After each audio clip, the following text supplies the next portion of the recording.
Alright guys, welcome back to the channel. I'm gonna touch a little subject that I touched on the last video. Um, a fear of owning vintage cars. And I think there is such a thing as repair-ophobia.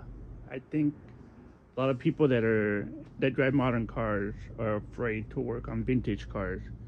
And I think that translates into the fear of not being able to repair. So it's a phobia. So I'm gonna teach you some tricks or show you some tricks on how I do it. I've been blessed that one of my buddies, his name is Peter. He has retired from the Land Rover community, and over the years he's been selling me, and at the time gifting me a lot of parts for Land Rovers. Nonetheless, a lot of these I got these on Craigslist. Um, but here's what I'm going to show you. Um, I try to stick to Land Rover using Rochester B carburetor. Here's why. Parts. You can get kits at any auto parts nearby. Napa, AutoZone, O'Reilly's, your local shop should have. Even online, you can get them. You can get repair kits fairly easy. Over the years, I have this little case here with a bunch of Rochester parts, and these carburetors fit great, and you can find them on Craigslist for 50, 60. Some people restore them and you can get some for 100 or more. But I got a little kit here to repair my carbs. So I got a bunch of needle and seats here, gaskets, some plate, bolts, tubing. These are the ones that go the most on the Rochester. So you can buy these online separately too. These are the accelerator pumps, but I take them apart completely. I store some of them, needles, brackets, springs, other brackets, bolts, and these are like these are the Rochester Bs that I have already. Some of these could be repaired. There's one I know for sure that cannot be repaired. I believe it's that one right there. Later on I'll show a video where they usually leak from, and it's usually from this area here. The brackets wear out the body. Nonetheless, you have to reverse the brackets on these Land Rovers. You have to reverse the bracket to be able to run the Rochesters, because these push up rather than pull down on the linkage to be able to get the butterfly to move around and work. But over the years, this is great. I carry in each single Land Rover. I have 3 Land Rovers. Each one of them has their extra spare Rochester B. I repair them. I drive them around for a few weeks, and when I'm done with them, when I'm comfortable, I take that carburetor out and I put it as a spare, and I put a new one. I try a new one, adjust that one. Make sure you clean all the gas out of there, remove all the gas, add a little bit of oil, and then drain the oil so that you can get rid of the fuel and it doesn't come up on any of the orifices. But yeah, I have linkages, brackets. Some of these I've gotten on Craigslist. A lot of them, some of these are given to me by my friend Peter.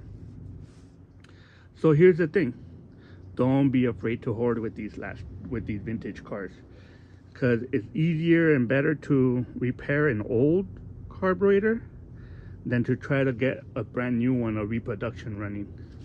That's been my case. I try to stay away from any reproduction. I try to repair the old ones. Now, these Rochesters, over the years, they used them for, I don't know, 20, 30, 40 years. I don't know. It was a long production run. They would run them on the 256, I believe, 256 Chevrolets, the big engines. They were, I think, inline 6s. So, these, throughout the years, have some differences throughout the years. So, when you try to take them apart, try to keep the casings and the bodies together. Don't try to mix match. You probably could, but just make sure you have the right version so you can swap the bodies around. Okay, so we're going to switch from carburetors over to heads. I was given all these heads. I don't know if they're good or not. I assume they are. But out of all of these, there's a military one, and then there's some standard 2 1/4. These are for 2 1/4 inline 4 Land Rovers. So I got that. I got an extra pan. Gotta keep them. You never know, you might damage them. And then excuse the mess. Here's the main hoarding that happens. I got electrical harnesses up there, interior parts, but always have extra radiators. Here's my, I have some radiators there, shrouds, and here's what I'm gonna do right now. This is my next project that I'm doing right now. I have a head that's gonna be on the military ambulance. I'm gonna try to port it, clean it out, put new guides, lap the valves, and then just get it running. I'm gonna pair it with the 2-barrel carburetor. So I'm not sure if I'm gonna switch over from Rochester to a 2-barrel, but I want to see how much performance I can get out of a you know, like such a heavy ambulance. I need to get some more power out of it going up the hills. Anyhow, back on subject. I bought one of these. That engine came off of a Land Rover that I parted out. It was so rusty. I got it out. It was running, perfect for spares to rebuild. I have that's a stubby LT77. That is a R380. It's 5-speed. That one's a 5-speed as well. I have V8 cranks over there, flywheels. I have 2 V8s in the back. That's another 2 1/4. 2 oil pans for these engines, and then that came out of my P38. It's 4.6. I got drive shafts up there, miscellaneous more drive shafts over there, and then I'll show you over here. I'm still organizing all this. That suitcase is full of gaskets, more Land Rover gaskets. Let me get a flashlight to show you.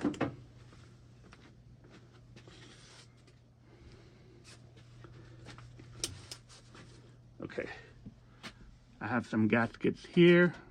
I have a bunch of sets, transmissions, and head gaskets. Over the years, I've collected, that's a petrol cam. I have 2 diesel cams in there. Distributor caps. Down here, I have door latches. This extra distributor. I have extra, always stack these, store these. I have tons of filter, fuel filters and oil filters. I also have spare rods. This is all transmission and driveline.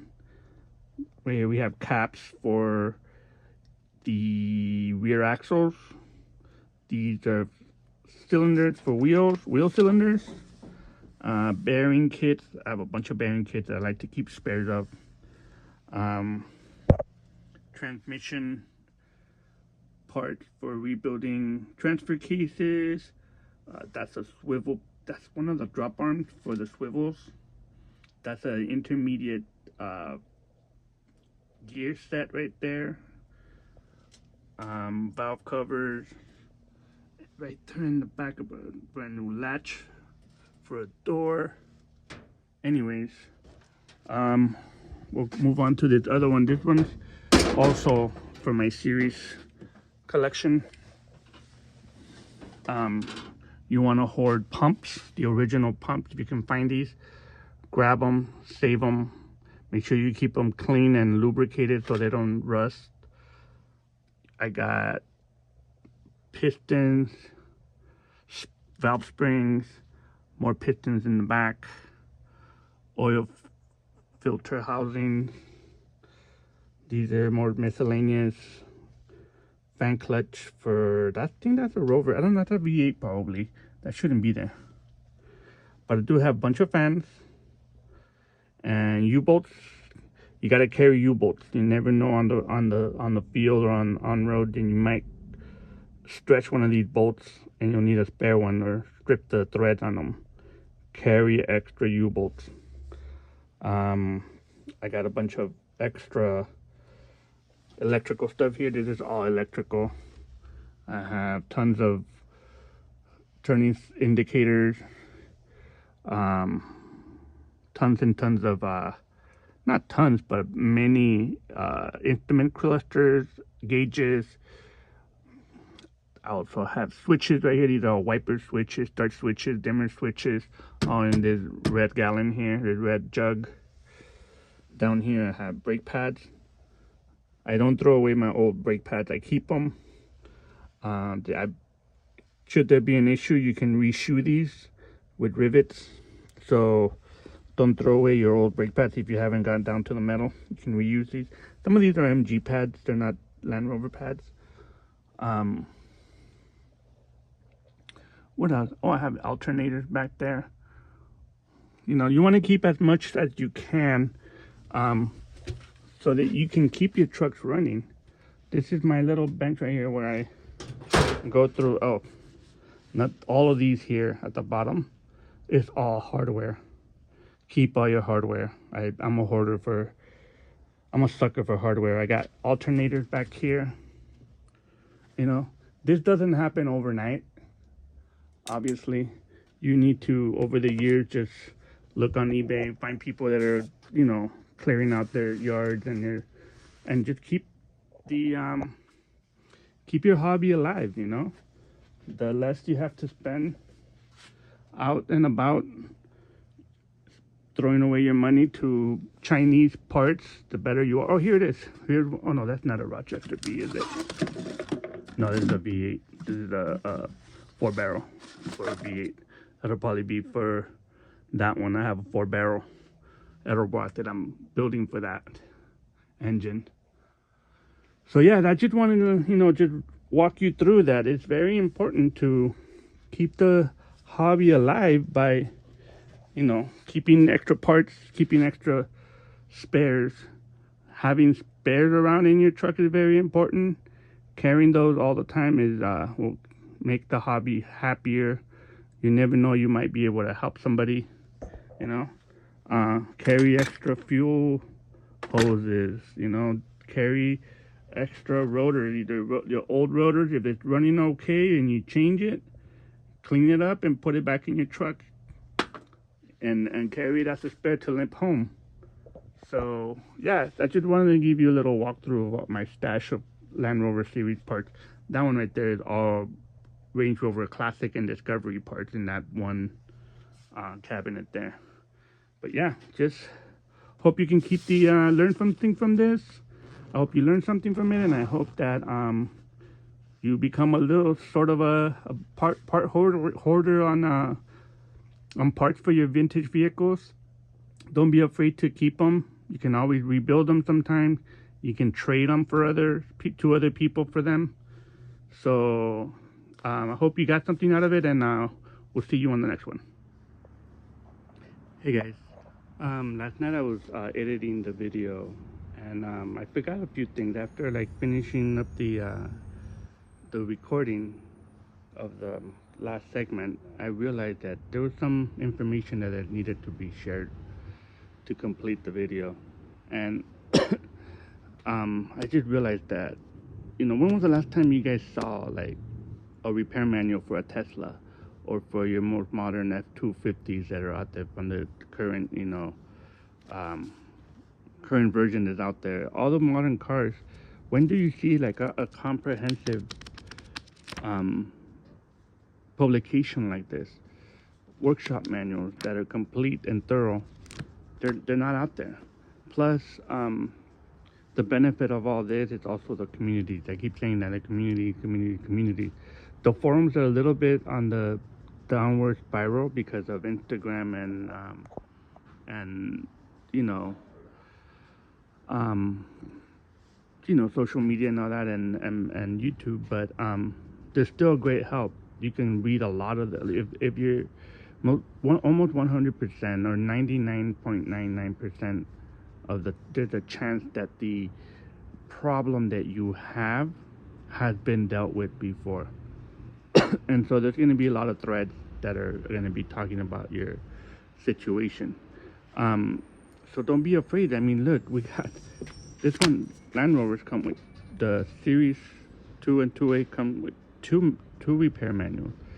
And the first section, I believe, is like the engine. Yep, mostly all engine related. And then the second one goes on to electrical and the driveline. This is pretty cool. Let me pull this out. This is a Land Rover's British Pacific pamphlet back when they used to be in Burbank. It's pretty cool. And that right there, that Land Rover, it's one of my buddies, Peter's. I know this Land Rover. I know I worked on this Land Rover, and in fact, it's gonna come in for some needed upgrades and maintenance. And it belongs to now a friend of mine. His name is Richard. And Peter, this is a polished Land Rover. It's a Series 2, and it has polished panels. It's a pretty neat truck. I'm going to be working on it soon, and it's going to be on the market soon as well. But look at how cool these things are. Fuel tank, 145. And here's all your holiday gifts ideas. And then there's vehicles, this is the classifieds. What were they asking for? Not about 64 Series 2A station wagon. Wow, 61,000 original miles, 8,500 bucks. Stormobile, 20K. The prices were still kind of high back then. What year was this? November of 95. So anyways, yeah, so don't be afraid. Like that paranoia, repair-anoia, as I call it. My son is already, he has a 66 Volkswagen. He's 10 years old, and he's already reading up on his Volkswagen repair manuals. And we found this one at a I think it was at the Bug-In. Pretty cool. It had a lot of old, good information. But the best one is this one and this one so far for him. This is a lot of the stuff that happens in this book also can relate to this a little bit, and the Discovery as well, because the 94s have a combination of the modern V8 and the EF5 along with your old school, driveline, which is pretty much the same, hasn't really changed much over the years. But if you have a rest of the world Defender, go with one of these. Yeah, so don't be afraid. Like, there's plenty of information on there. People are willing to help. People are willing to lend a hand, steer you in the right direction. And they're very, Land Rovers and vintage cars, especially Land Rovers, are basically considered glorified tractors, So yeah, like, I love these old books. I mean, this one's an original one. I hardly use this one. This one was Peter's. He gave it to me. This one here is the one I have another set that's cleaner, but I just took backup. But this is the one I used when I'm working on my trucks and other people's trucks. You could tell there's grease marks everywhere. But anyhow, don't have that paranoia. There's either reproduction manuals or original manuals, repair manuals that you can get your hands on for almost any vintage car. So that whole notion of not being able to work on, not having enough info, it's all here. It's all here. If you take your time and read it carefully, you have no problem. Plus, there's tons of videos that back up all of this information. I think it's called Rare Britannia or Britannica. There's it's a Canadian mechanic that he basically started his YouTube saying that he was gonna start his channel as if he was a Chilton manual. You know, this is a Bentley, but the Chilton manual, like he was gonna try to be your information before you needed to go to one of these to all the specs. And his channel is great. Some of the videos are so long and thorough that you have to watch it 2 or 3 times, to take in all the information, because there's so much information in those videos. So once again, I just thought I'd give you guys, when was the last time you saw one of these? It, on a modern vehicle, probably next to none nowadays. I mean, I know for sure Tesla doesn't have those. So anyhow, so hopefully you guys got something out of this, and I'll end this here, and I'll see you guys on the next one.